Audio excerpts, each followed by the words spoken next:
మీ కత్తెందుకో Janaki moment ఏంటి అని ఒకసారి కనుక్కుందాం అనుకుంటున్నాను. ఎవరిని అడుగుదాం ముందు?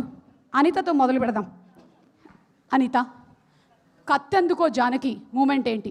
ఎవరి మీద అనిపించింది నీకు? నువ్వు ఎక్కువగా యాక్ట్ చేసింది రాజీవ్ కనకాలతో, ఎప్పుడైనా అనిపించిందా నీకు?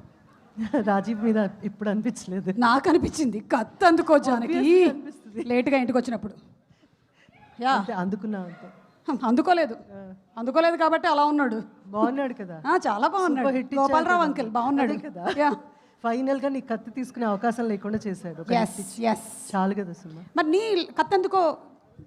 నా కత్తెందుకో మూమెంట్ ఇంట్లో వాళ్ళ మీద ఎప్పుడు అవ్వలేదు, కానీ కొంచెం నేను డిసిప్లిన్ టైంకి రాకపోతే మాత్రం కత్తి ఏంటి ఏదో గొడ్డలు కూడా అందుకుంటావు, అర్థమైంది. ఇప్పుడు ఆల్రెడీ 6ంటికి అన్నారు, 8ంటికి వచ్చారు. ఒక కత్తి అన్న ఉందా మన దగ్గర, ప్రొడక్షన్ దగ్గర? ఓ, అంటే మన ప్రోగ్రామ్ 6ంటికి కానీ 8ంటికి వచ్చారనా?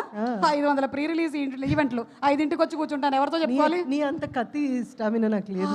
Thank you so much Anitha, thank you.